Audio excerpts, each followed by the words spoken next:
আল্লাহ নবী বলেন ইন্নাল্লাহা লা ইয়ানাম, নিশ্চয়ই আল্লাহ ঘুমান না। ওয়ালা ইয়ামবাগি লাহু আইয়ানাম, তার জন্য ঘুমানোর শোভাও পায় না। নবীজি বলেন আল্লাহ ঘুমান না, আল্লাহর জন্য ঘুমানোর শোভা পায় না। আল্লাহ যদি ঘুমায় আসমান জমিনের নিয়ম শৃঙ্খলা সব শেষ, কোন নিয়ম থাকবে না। আল্লাহ যদি ঘুমায়, তো নবীজি বলেন নিশ্চয় আল্লাহ ঘুমান না। আল্লাহর ঘুম এটা আল্লাহর শানের খেলাফ, আল্লাহ ঘুমাতে পারে না। নবীজি বলেন আল্লাহ ঘুমান না, ঘুমানো আল্লাহর ক্ষেত্রে যায় না, এটা আল্লাহর শান না। আল্লাহ সব সময় জাগ্রত, আল্লাহ চিরস্থায়ী। এই জন্য আসমান জমিন ওই অবস্থায় আছে যে অবস্থা আল্লাহ রাখতে চায়। ক্বালা রাসূলুল্লাহ সাল্লাল্লাহু আলাইহি ওয়াসাল্লাম, নবীজি বলেন মান মাতা ওয়া হুয়া ইয়ালামু লা আন্নাহু লা ইলাহা ইল্লাল্লাহ, যে ব্যক্তি মারা যাবে, আমি মারা গেলাম, উনি মারা গেল, উনি মারা গেলেন, আপনাদের কেউ মারা যায়, এই বিশ্বাস নিয়ে মারা যায় আল্লাহ ছাড়া কোনো ইলাহ নাই।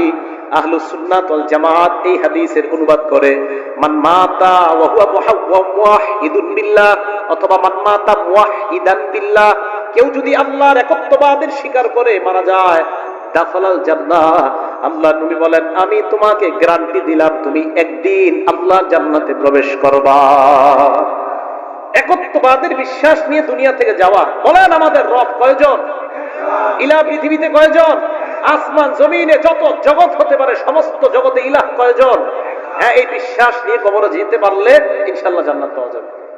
শর্ত নাম্বার 1। শর্ত নাম্বার 2, আল্লাহর যে আমরা এক ইলাহ মানি, এই এক ইলাহ মানার ক্ষেত্রে এই দিক থেকে একটুও সন্দেহ করা যাবে না, সামান্য সন্দেহ করা যাবে না। প্রমাণ সূরা হুজুরাত 15 নম্বর আয়াত, আল্লাহ বলেন ইন্নামাল মুমিনুনা আল্লাযীনা আমানু বিল্লাহি ওয়া রাসূলিহি। আমরা সবাই ঈমানদার তো? আশা করি ইনশাআল্লাহ সবাই ঈমানদার না ইনশাআল্লাহ? এখন হাত নামান, আপনারা কিন্তু হাত তুলছেন যে ঈমানদার, এখন দেখেন তো ঈমানদার কিনা সবাই। আল্লাহ বলেন ইন্নামাল মুমিনুনা আল্লাযীনা আমানু বিল্লাহি ওয়া রাসূলিহি সুম্মা লাম ইয়ারতাবু, ঈমানদার তারা যারা আল্লাহকে মানে, রাসূলকে মানে, একটুও সন্দেহ করে না। একটুও কি করে না? আল্লাহ ঈমানদার তারা যারা আল্লাহকে মানে, রাসূলকে মানে, সুম্মা লাম ইয়ারতাবু, সামান্য সন্দেহ করে না। ওয়াজাহাদু বিআমওয়ালিহিম ওয়া আনফুসিহিম, প্রয়োজনের সময় জানমাল নিয়ে জিহাদ করে। উলাইকা হুমুস সাদিকুন, আল্লাহ বলেন আমি ওই সমস্ত ঈমানদারদেরকে কোরআনে সত্যবাদী বলে ঘোষণা করলাম। আমরা কি সত্যবাদী ঈমানদার না মিথ্যাবাদী? সবাই জোরে বলে না, সত্যবাদী ঈমান না মিথ্যাবাদী? তাহলে আমরা আল্লাহকে মানি, রাসূলকে মানি, কোনো সন্দেহ আছে? আল্লাহ এই মুহূর্তে সমস্ত সন্দেহ আপনি দূর করে আমাদেরকে সত্যবাদী ঈমানদারদের খাতায় আমাদের নাম লিপিবদ্ধ করে দেন। 3 নম্বর শর্ত, মুখে বলতেছি আল্লাহ এক, দিলে নাই এই কথা। মুখে বলতেছে আল্লাহ এক, অন্তরে নাই, এটাও হবে না। দলিল সূরা ফাত আয়াত নাম্বার 11, আল্লাহ বলেন ইয়াকুলুনা বিআলসিনাতিহিম, তারা মুখে বলে, দেখেন কি কয়, মা লাইসা ফি কুলুবিহিম, যা অন্তরে নাই, হবে না। ইয়াকুলুনা বিআলসিনাতিহিম, তারা মুখে বলে, মা যা লাইসা ফি কুলুবিহিম, অন্তরে নাই, হবে না। মুখেও বলতে হবে, অন্তরেও থাকতে হবে আল্লাহ। তাহলে যারা মুখে বলে অন্তরে নাই, এটা হবে না। মুখেও বলতে হবে, অন্তরেও থাকতে হবে আল্লাহ এক। আল্লাহ আপনাকে মুখেও বিশ্বাস করি, মুখেও বলি আপনি এক, অন্তরেও আমরা বিশ্বাস করি আপনি এক। আল্লাহ আমাদেরকে এই জাতীয় ঈমানদার হওয়ার তৌফিক দান করুন। 4 নাম্বার, আল্লাহরে বিশ্বাস করি, আল্লাহরে একত্ববাদ স্বীকার করি মহব্বতের সাথে। বলেন সবাই কিসের সাথে? পিস্তল ধরলে না, মানে ভয়ে না, ভয়ে না, না, মহব্বতে আল্লাহরে বিশ্বাস করি, মহব্বতে মেনে নেই আল্লাহ এক। জোর করছে এমন না, আর মহব্বতের সাথেই মেনে নিচ্ছে আল্লাহ। আবার বলছি, জোর করছে কেউ আমাদেরকে এমন না, মহব্বতের সাথেই মনে প্রাণে মেনে নেওয়া আল্লাহ। রাজি সবাই? এটা 4 নম্বর শর্ত, মহব্বতের সাথে আল্লাহর একত্ববাদ মেনে নিতে হবে। প্রমাণ বুখারী শরীফ হাদিস নাম্বার 16। 3 গুণ যার মধ্যে থাকবে আল্লাহ তাকে ঈমানের স্বাদ উপভোগ করাবে। সুবহানাল্লাহ। এখন বলেন তো, আমরা যদি ঈমানের স্বাদ পেতে চাই কয় গুণ লাগবে? আবার ঈমানের স্বাদ পেতে হলে কয় গুণ লাগবে? ক্বালা রাসূলুল্লাহ সাল্লাল্লাহু আলাইহি ওয়াসাল্লাম, আল্লাহ নবী বলেন সালাসুন মান কুন্না ফীহি, যার মধ্যে 3টা গুণ থাকবে। কয়টা গুণ? ওয়াজাদা হালাওয়াতাল ঈমান, ওই ব্যক্তি ঈমানের স্বাদ গ্রহণ করতে পারবে, ঈমানের মিষ্টতা গ্রহণ করতে পারবে। 1 নাম্বার, মান কানাল্লাহু ওয়া রাসূলুহু আহাব্বা ইলাইহি মিম্মা সিওয়াহুমা। বাংলা অনুবাদটা মনে রাখেন। 1 নাম্বার, আল্লাহ আর তার রাসূল ছাড়া দুনিয়াতে যা আছে সবার চাইতে আল্লাহ আর আল্লাহর নবীকে বেশি ভালোবাসা। এক নাম্বার, আল্লাহ আর তার রাসূল ছাড়া দুনিয়াতে যা আছে সবার চাইতে আল্লাহকে বেশি ভালোবাসা, আল্লাহর রাসূলকে বেশি ভালোবাসা। তাহলে আমি আপনাদের কাছে জানতে চাই, আল্লাহ আর তার রাসূলের ভালোবাসায় দুনিয়ার সব ত্যাগ করতে রাজি আছি না নাই? আসলে রাজি আছেন? আসলে রাজি আছেন? সত্যি রাজি? জি এর আওয়াজ কমে গেছে, চিন্তা করতেছে কি জানি কই। আল্লাহ আল্লাহ রাসূল ছাড়া যা আছে, এই হাদিসের অনুবাদগুলো ভালো করে বুঝবেন। আমি কি বুঝাইতে চাইতেছি একটু চিন্তা করবেন। আল্লাহ আর তার রাসূল ছাড়া যা আছে সব চাইতে বেশি ভালোবাসতে হবে আল্লাহ আর তার রাসূলকে। এটা হলো এক নাম্বার। তাহলে মুহাব্বতের সাথে একত্ববাদ স্বীকার করি, আল্লাহ আপনাকে ভালোবাসি, আপনি যে এক এটাও স্বীকার করি আমরা। মনে থাকবে না ইনশাআল্লাহ? তাহলে এক নাম্বার গুণ। দুই নাম্বার, আইয়ুহিব্বাল মারআ লা ইউহিব্বুহু ইল্লা লিল্লাহ। কাউকে ভালোবাসা একমাত্র আল্লাহর জন্য। আমি কাউকে ভালোবাসবো একমাত্র আল্লাহর জন্য, তাহলে আল্লাহ ঈমানের স্বাদ আমাকে উপভোগ করাবেন। তিন নাম্বার, আইয়াকরাহা আইয়াউদা ফিল কুফরি কামা ইয়াকরাহু আইয়ুকযাফা ফিন্নার। আমি আপনি আমরা যারা ঈমানদার, আমরা কুফরিতে ফিরে যাওয়া তেমন অপছন্দ করি যেমন আগুনের মধ্যে পড়ে পুড়ে যাওয়া অপছন্দ। আগুনে কে পুড়তে চাই আমরা? এখন আমাদের ঈমান হলো এমন যে আল্লাহ আগুনে পুরা যেমন সম্ভব না, তেমনি কোন অবস্থায় কুফরিতে ফিরে যাওয়া সম্ভব না। এই জাতীয় ঈমান যার হবে, আল্লাহ তাকে ঈমানের স্বাদ গ্রহণ করাবে। অসম্ভব, কুফরিতে আবার কিভাবে যাব? আগুনে যেমন আমি পড়তে রাজি না আল্লাহ, এটা আমার অপছন্দ, আমি কুফরিতেও যেতে পারবো না, এটা অপছন্দ। রাসূল আকরাম সাল্লাল্লাহু আলাইহি সাল্লাম বলেন, উম্মত 3 গুণ অর্জন করো, আল্লাহকে আর আমাকে সবচেয়ে বেশি ভালোবাসো। কাউকে ভালোবাসা আল্লাহর জন্য। 3 নাম্বার, তুমি কুফরিতে ফিরে যাওয়া তেমন অপছন্দ করো যেমন আগুনে পড়ে যাওয়া তোমার অপছন্দ। এই 3 গুণ অর্জন করো, আল্লাহ তোমাকে ঈমানের স্বাদ উপভোগ করার তৌফিক দান করেন। আল্লাহ আমাদের সকলকে এই 3 গুণ অর্জন করার তৌফিক দান করেন। তাহলে বলেন তো তাওহীদের কয় শর্ত? বলে তাওহীদের কয় শর্ত? 4 শর্ত। 1 নাম্বার, আল্লাহ এক, দুনিয়াতে যত ইলাহ আছে সব নিষিদ্ধ করা, দুনিয়াতে কোনো ইলাহ আমরা মানি না এই বিশ্বাস নিয়ে মারা যাওয়া। 2 নাম্বার, আল্লাহ আর তার রাসূলকে বিশ্বাস করি, কোনো সন্দেহ করি না। 3 নাম্বার, মুখেও বলি আল্লাহ এক, দিল দিয়েও স্বীকার করি আল্লাহ এক। 4 নাম্বার, ভালোবাসি আল্লাহকে, এই ভালোবেসে আল্লাহর একত্ববাদ স্বীকার করি। এই 4টা কথা নিজেরা মুখস্থ রাখবো, স্ত্রী সন্তানাদিদেরকে বাচ্চাদেরকে ছোটবেলা থেকে মুখস্থ করাইবেন। এই বাচ্চা, আল্লাহ ছাড়া কোনো ইলাহ নাই। এই সন্তান শোনো, আল্লাহকে তুমি মানতেছো, রাসূলকে মানতেছো, কোনো সন্দেহ করবা না। সন্তান শোনো, মুখ দিয়েও বলবা আল্লাহ এক, দিলেও স্বীকার করবা আল্লাহ এক, মনের ভিতর ঢুকাও আল্লাহ এক। 4 নাম্বার, আল্লাহকে ভালোবাসবা, ভালোবাসার সাথে আল্লাহর একত্ববাদ স্বীকার করবা। আল্লাহ আমাদের সকলকে 4টা শর্ত মুখস্থ রাখার তৌফিক দান করেন। তাহলে আসেন, আল্লাহু লা ইলাহা ইল্লাহু, এতটুকু গেল। আল হাইয়ুল কাইয়্যুম। হাইয়ুন মানে চিরঞ্জীব, লা বিদায়া ওয়ালা নিহায়া, যার শুরু নাই শেষ নাই, যিনি কখনো মৃত্যুবরণ করবে না, করার কল্পনাও করা যায় না। সূরা আর-রহমান 26-27 নম্বর আয়াতে আল্লাহ বলেন, কুল্লু মান আলাইহা ফান, আসমান জমিন যা দেখো সব ধ্বংস হবে। ওয়ায়াবকা ওয়াজহু রাব্বিকা যুল জালালি ওয়াল ইকরাম, আপনার রব মহামহিম, মহা অনুভবের অধিকারী রব, আল্লাহ ছাড়া সব ধ্বংস। বিশ্বাস আছে তো?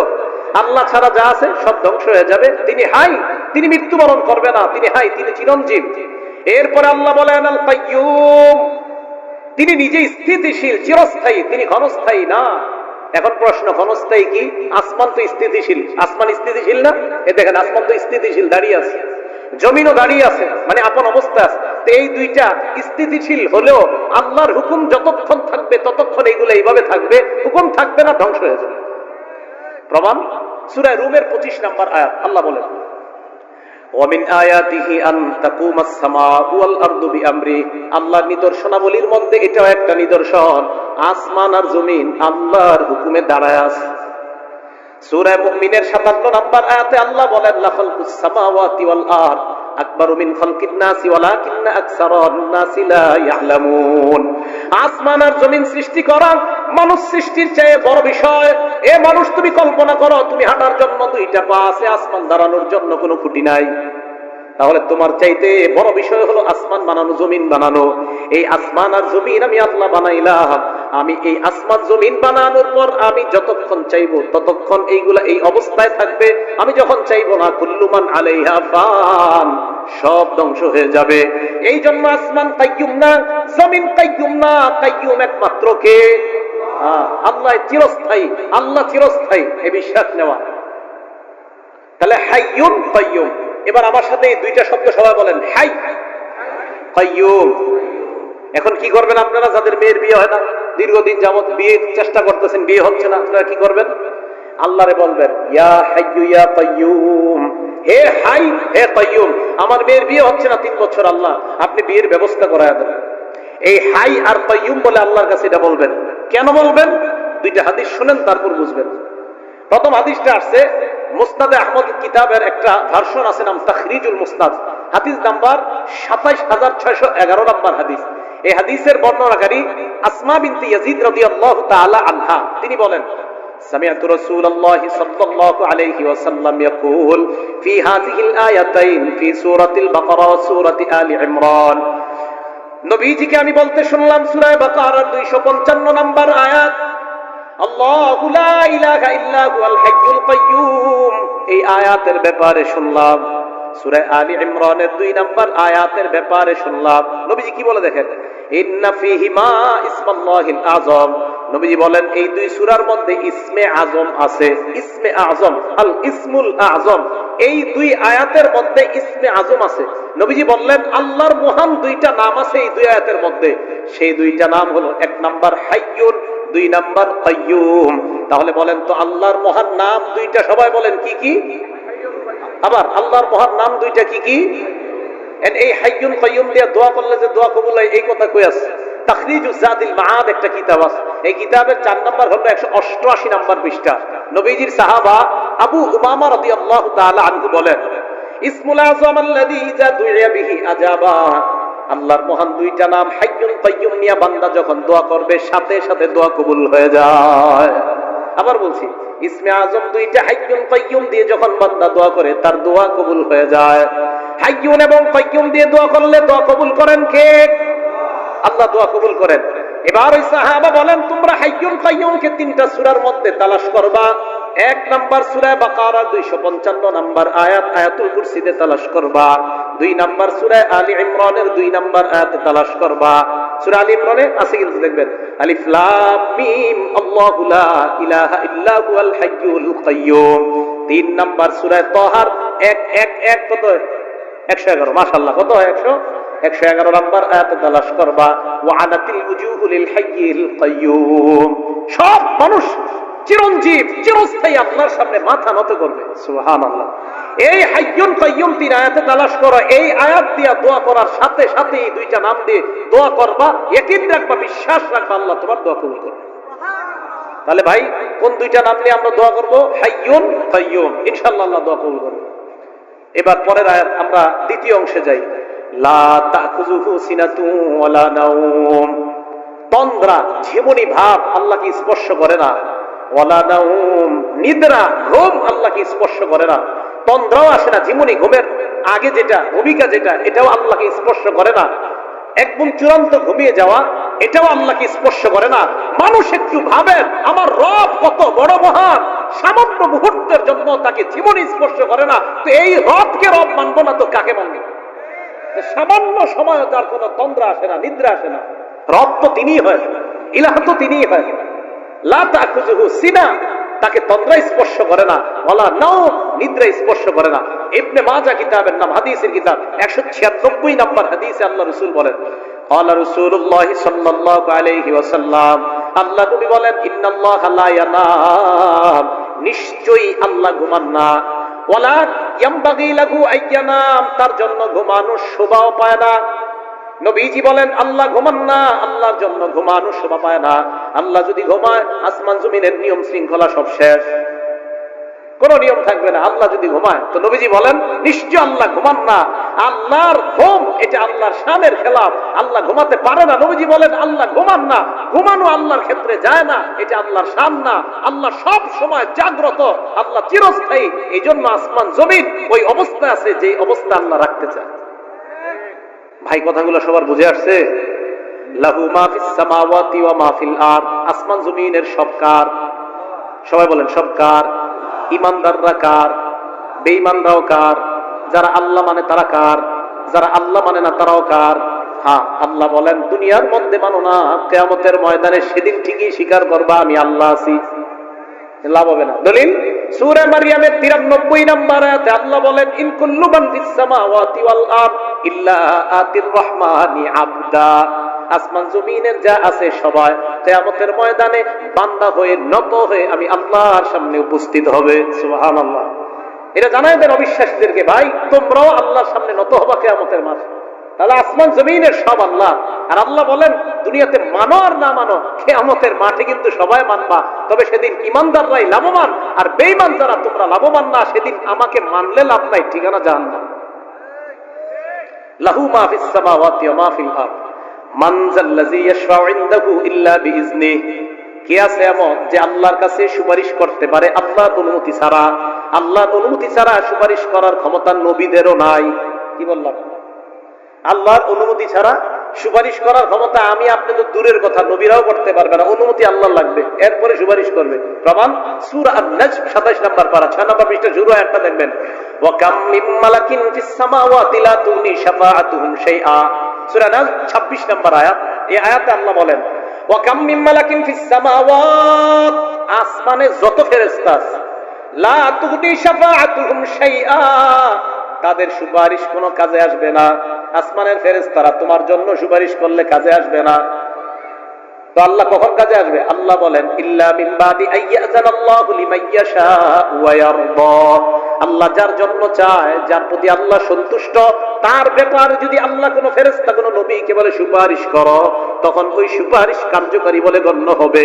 আল্লাহর হুকুম ছাড়া সুপারিশও কার্যকর হবে না। আল্লাহ বললে সুপারিশ কার্যকর হবে, এছাড়া কার্যকর হবে না।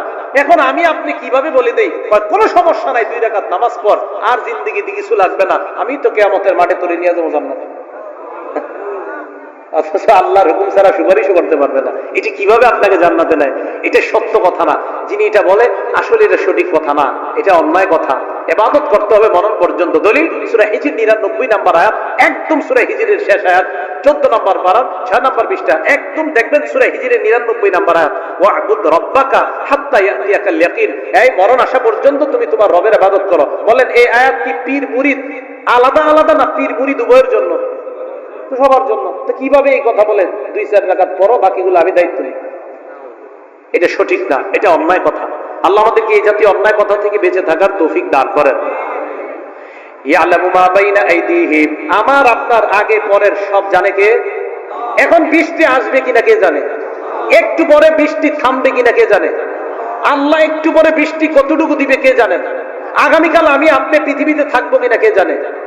আমার আপনার আগে কি হয়েছে, গোপনে কি হয়েছে, পর্দার আড়ালে কি হয়েছে, সব জানে কে? এটাই বললেন ইয়ালামু মা বাইনা আইদিহিম ওয়া মা খালফাহুম, আমি সব জানি। এই জাতীয় একটা দলিল নেই সূরা তালাকের 12 নম্বর আয়াতে আল্লাহ বলেন আল্লাহুল্লাযী খালাকাস সাবআ সামাওয়াত, আপনারা বলবেন 7 আসমান বানাইছে কে? আল্লাহ বলেন আল্লাহুল্লাযী খালাকাস সাবআ সামাওয়াত, আল্লাহ তিনি যিনি 7 আসমান বানাইছেন, ওয়া মিনাল আরদি মিসলাহুন্না, 7 জমিন বানাইছেন, ইয়াতানাজ্জালুল আমরু বাইনাহুন্না, হুকুম তাদের মাঝে নাজিল হয়, লিতা'লামু আন্নাল্লাহা আলা কুল্লি শাইইন কাদির, যেন তোমরা জানতে পারো সব জিনিসের উপর ক্ষমতাবান একজনের, একমাত্র তিনি কে? এরপরে কি করে দেখেন, ওয়া আন্নাল্লাহা ক্বাদ আহাতা বিকুল্লি শাইইন ইলমা, যত কিছু আছে সব আল্লাহর জ্ঞানে বেষ্টন করে নেয়। সুবহানাল্লাহ। এখন মন দিয়ে শুনেন, তাহলে সব জানে কে? আমাদের আগে পরের সবকিছু জানে কে? আল্লাহ জানে। দুনিয়াতে কিছু পণ্ডিত বেরোবে, জ্ঞানী বেরোয়ার পর মনে করবে আমি সবচেয়ে বেশি জানি। এরপরে পরে কি বলে দেখেন, ওয়ালা ইউহিতুনা বিশাইইম মিন ইলমিহি ইল্লা বিমা শা, মানুষ ততটুকু জ্ঞানের মাধ্যমে বেষ্টন করতে পারে আমি আল্লাহ যতটুকু চাই। আমি আল্লাহ সব জানি, বান্দা তুমি ততটুকু জানো যতটুকু আমি জানাই। বাংলাটা মনে রাখবেন, আল্লাহ বলেন আমি সব জানি, তুমি ততটুকু জানো যতটুকু আমি জানাই। বলেন সব জানে কে? আমি কতটুকু জানি যতটুকু আল্লাহ, আবার সব জানে কে? আমি কতটুকু জানি যতটুকু আল্লাহ জানে। বাস, তাহলে অহংকারের কি আছে? কোনো অহংকার নাই। কেন অহংকার করা যাবে না? আমরা বিদ্যা নিয়ে একটা দলিল দেখেন, এরপরে বুঝবেন অহংকার করার যে সুযোগও নাই। মানে অহংকার করার এটা প্রশ্নই আসে না, আমাদের বিদ্যা এত কম। দলিল বুখারী শরীফের 122 নম্বর হাদিস। ঘরে যাদের কোরআন শরীফের বাংলা অনুবাদ আছে, আপনারা কাজ করবেন 15 নম্বর পারার 19 নম্বর পৃষ্ঠার শেষ থেকে লাকাদ লাকিনা মিন সাফারিনা হাযা নাসাবা আতিনা গাদা আনা লাকাদ লাকিনা মিন সাফারিনা হাযা নাসাবা থেকে পড়বেন। এই পড়ে 15 নম্বর পারার 20 এবং 16 নম্বর পারার শুরু পৃষ্ঠাটা পুরাটা পড়বেন, এত মজা পাইবেন। মজা পাওয়ার পরে আমার জন্য দোয়া করবেন, ঠিক আছে তো?